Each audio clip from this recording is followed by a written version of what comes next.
So certainly a game for all body types, all ages. A very good game for everybody of all skill levels and fitness levels to participate and play a sport where you can still be playing right up into your later stages in your life and still play at a competitive international level. I'll tell you what is good about the international level here, Claude. We just go back to the first weekend in December. We were at the Sunshine Coast. We had the World Cup. Yes. And Australia dominated the World Cup and had, I think they won just about every division. 80% of the divisions, 90% of the divisions. They won 18 divisions, and our New Zealand Barbarians 21s men's team were the only team outside of Australia to take a World Cup title. Now, in contrast to that, so far we're in the day 2. We're only just starting the 3rd test of a 5-test, and we've got the Kiwis in a number of them leading, and some of them already 2-0 up. And that's what's terrific about the competition and the professionalism of the teams. And all of a sudden, we're only 4 months after the World Cup, and here are the Kiwis dominating. It's great to see. Good for the game internationally. It's great. It's a fast-growing global game. It's on the rise. What you're seeing now is tag football at its best. Enjoy it, people. Let's do a shout-out, too, to our friends over there in Ireland, England and South Africa, who may also be watching on our live stream, who are at the World Cup at the Sunshine Coast back in December. So a big hello to you guys.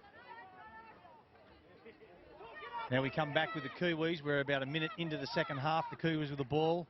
They're down 4-3 as Panomi has a ball and runs. Offers a dummy cut, brings it back inside. Karen Butterworth. Karen Butterworth. Okay, they've got their 2 best middles out there. There he goes again. And it's a beautiful try by Steve Robinson. Just as I spoke of. Off who? Steve Robinson. And who's pass? Panomi. Panomi again. Okay, those 2 are their main key go-to people. Normally they'll sub each other, but in this instance here, I think the strategy has been to get 2 strike weapons out there at the same time. And as you can see, the result has come up trumps.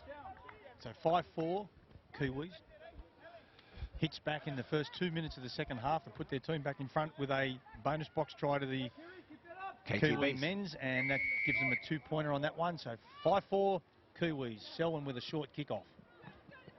Puts the pressure on the Kiwis to pick it up, and he has done so through Eli Ilasara. Geez, your pronunciations are getting better each time there, Billy. Yeah, the longer we go, the better it'll get.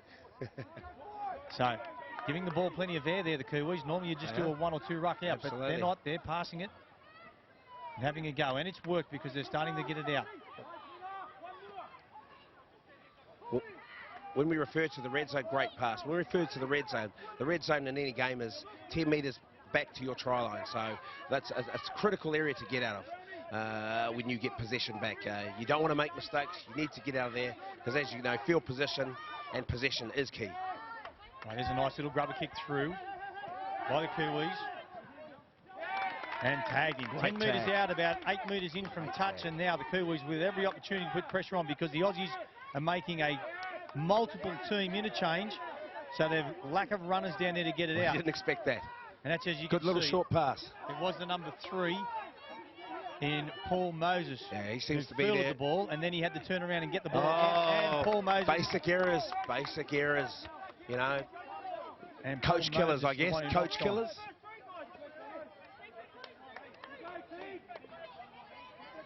Righto, so the Kiwis slow it down as they make an interchange. And now they're on the attack. 15 metres out, they go to the left-hand side. Through Tom Taki. Almost gets there, but tagged about 5 metres short. Inside pass now to the 13 in try scorer Wiramu Thompson. Now they give it a bit of air. There's the angle runner through 17, Karen Butterworth. She's complaining to the referee, saying that she was grabbed rather than tagged. They come to the right, inside pass now. They go back to the left, give it plenty of air. Ref's called it back. Not sure for what. There he says that Brownie was tagged. So Brownie plays the ball and they go left again. Nice angle. There's a good unders line there, Billy. Yep. But well read by the Aussies. They come back to the right now through Brownie. Brownie, nice little pass. Ooh, I'd say there's a bit of contact there. What's he going to call? Yes. I tell you what, that was again by the Aussies running into the player who had the hole to go through, but she closed it very quickly on him. No tag, so he's taking the tap with no tag. Okay, if you're caught with one tag on, you receive a pass, the ball, it's an instant tag, and you have to play it where the player caught the ball with the one tag. Okay, New Zealand in a very good field position, trying to work out where they can break some lines. Brandenburg is one of the key players in the middle there that you should watch with regards to what the next set plays will be.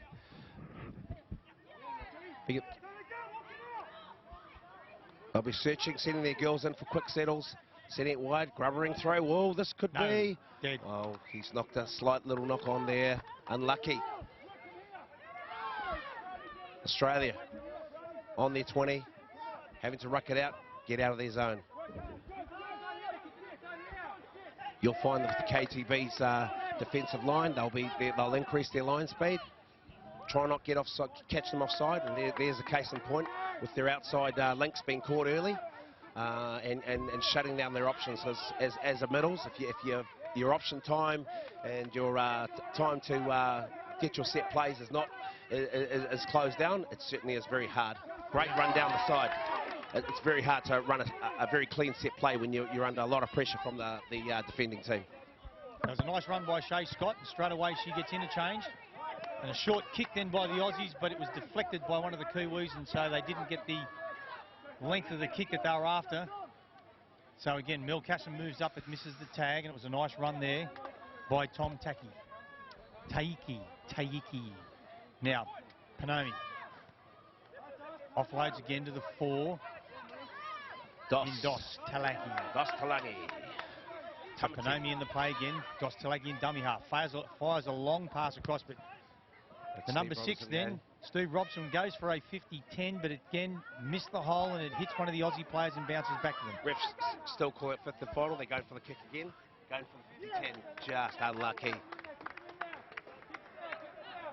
Millimetres short from a 50-10.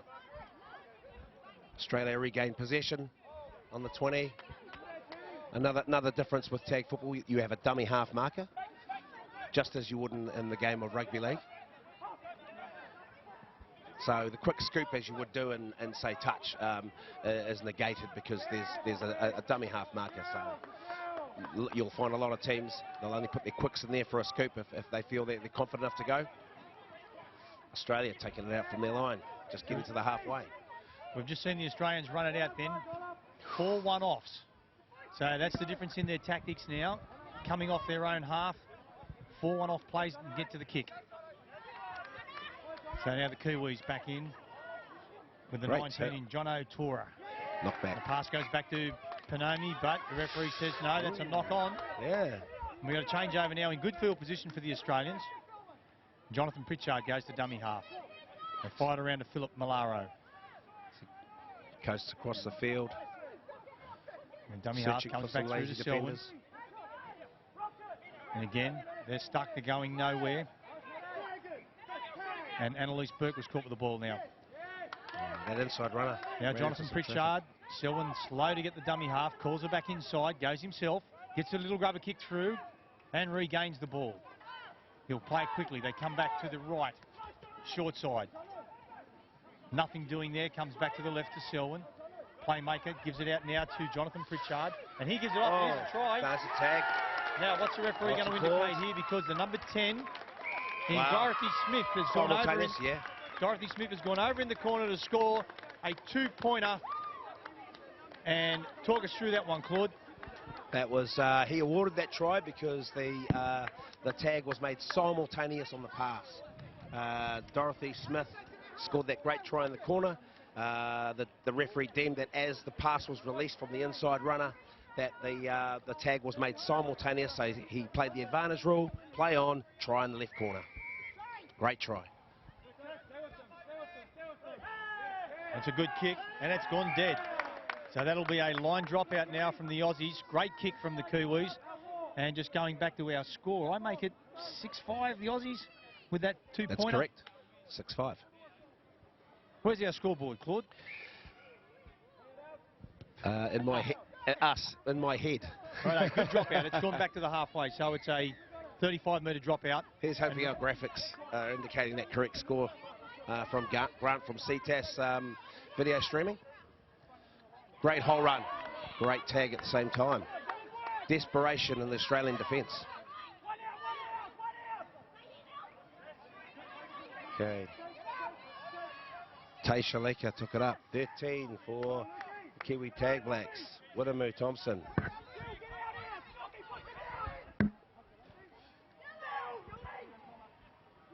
Okay, Tom Tekai takes it down the blind side.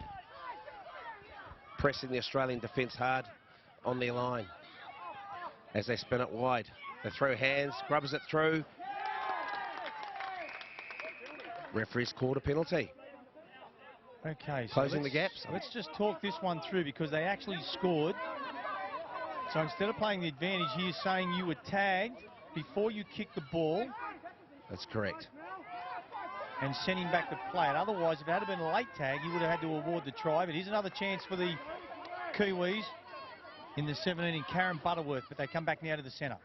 Nice angle. But great tag too. Yeah, it was good tag. Kiwis play it on their line on a set play, inside cut. Number 18, good run. Tom Tiki. Kiwis go for the grubber, ball goes over the line. Okay, he's playing the fifth and final. Kiwis hard on attack. They'll send it wide, grubber maybe, here it comes. Australia recover, rucking it out of their zone. And that was interference at dummy half. I'm sure there's a penalty there. Yeah, and I'll tell you what, too, the referee's lucky to pick that one up because he was running to get the Kiwis back the 7 metres. And he wasn't watching the ruck, and when he turned around, he thought, what has happened there? But he's gone, well, the Aussies had the ball, I'll give it back to him, so he's blown the penalty. So the Aussies rucking it out now. And let me also say about this referee. In the first half, he blew the pee out of the whistle, stopping the players with the contact, and we've seen very little of that across the body contact in this second half. So they got the message. He's got them all offside if he wants them. Nice backdoor play for Australia. He's letting them play. So the Kiwis got the Aussies where they want them, deep in their own half, and not letting them off the hook either. They're moving up very quickly. The line speed is terrific. They're up in their face, and they've made the tag, a beautiful tag then by, let's see who that was. It was the number 11 in Rachel Shepherd. She shut them down, and now the Kiwis on the attack about 15 metres out. Kiwis hard on their on attack there in their zone, looking for an opening that will open up here. Unfortunately, dropped his shoulder. The referees deemed that as contact, and it's a penalty back in the favour of the Australians. So Tagaroos taking it up from their 20, moving it to the midway between the halfway and the 20. As he throws a short pass to get it wide, number 20, Afina Marsh. Great on the day. She's certainly a player to watch there for the Kiwi Tag Blacks. Is very good player, and she plays middles. She's got very good game sense of the game, and she has all the skills and attributes of any top line tag player. So certainly a player to watch. Now, if you're just watching there, what happened was the Aussies put a short pass into one of their players, Paul Moses, who tried to run through a non-existent hole, made contact, and so the ball went straight back to the Kiwis. Then I think there was a bit of lip, and he ran him 10 metres. So he slowed the play down now, the referee, after the 10-metre advance on the penalty. And now we go through Panomi, and he took his eyes off the ball and he's dropped it. Just when the Kiwis were in a great position to attack and had all momentum, he had a look, thinking about what he was going to do before he caught the ball. Now he's working to make up for it with the first tag. He'll chase Selwyn. Selwyn dummies and goes around to the left side through Marama Patti. Now Glenn Hodgson caught with the ball. Now they're just one rucking it up. Again looking for a bit of field position, and there comes the kick now, and they're all firing for this 50-10 kick, but not successful then. It was an easy kick to field. And now the Kiwis spread it wide, and this is looking good. In Great the 19. tag by number 11. So Paul Moses? John O'Tora was the man caught with the ball. And there's my old mate Brownie, caught again. So the Kiwis trying to work it out of their half this time. The Aussies not moving up in a line like the Kiwis were with their line speed.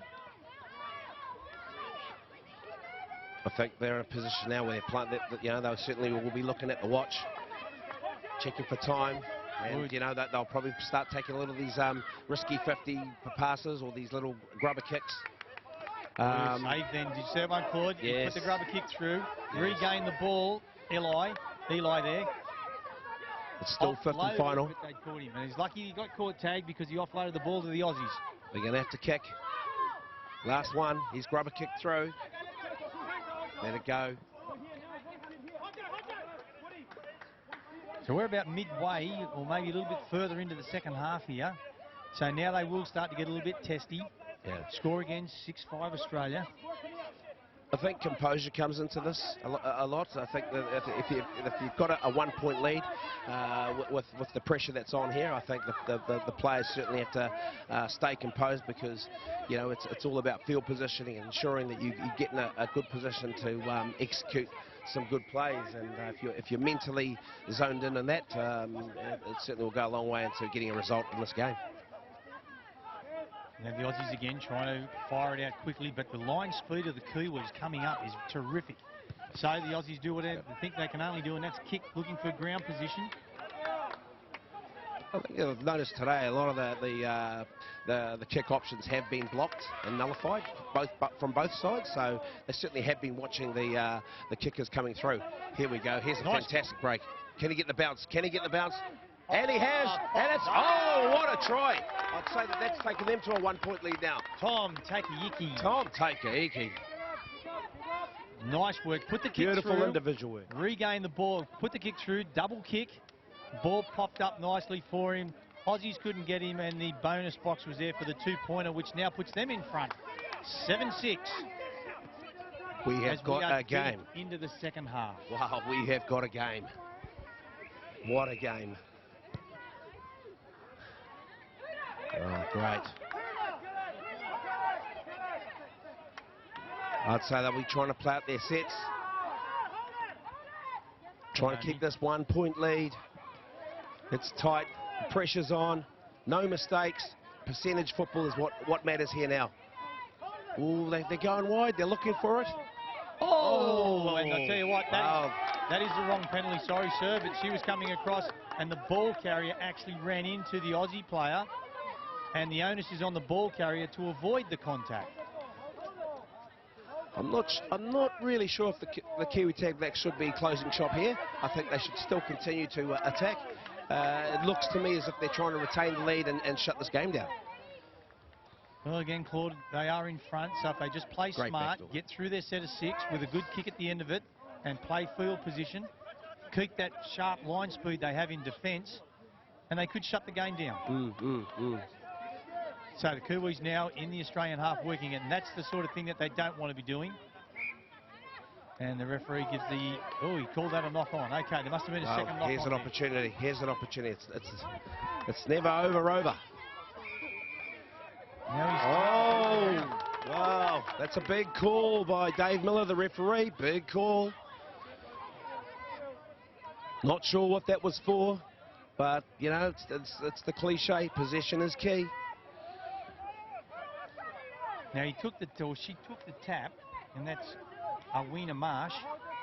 The ref wasn't looking. Number 10. When he looked up, she was right in front of him, and he just said, play on. Really?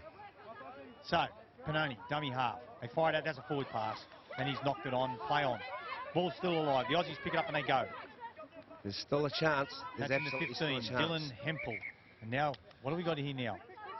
Right now, the referee's walked over to the captain, Selwyn, and explaining it. But they'll want to get on with it because the time is ticking. They are down 7-6, the Aussies. Anything, as you know, can happen in a game of tag. They've got possession. It's anybody's game, this. You've got the bonus box. You've got the bonus box system, which could get a result. You could have one of the female players score. It's anybody's game, potentially. Now, Scott, dummy half, out to Selwyn. He drops a little pass back. Now you That's can see there was no hole there. And the number 6 in Alison Walters tried to go through a non-existent hole. The onus was on her to stop. And there it is, and that's the Kiwi win. 7-6 here in the third test match between the senior mixed. And that will take the Kiwis to a 2-0 lead after 3 test matches. So it's a 2 wins to the Kiwis and a draw. So that really nullifies it. So they're up 2-0 with 2 tests to go. So the Aussies must win the next 2 to take it to extra time. Absolutely. We've got certainly got a great series coming here with the senior mix. What a game that was. Tightly contested, but 2 evenly matched teams. The next 2 test matches are going to be a cracker. No doubt about that. We'll sign off.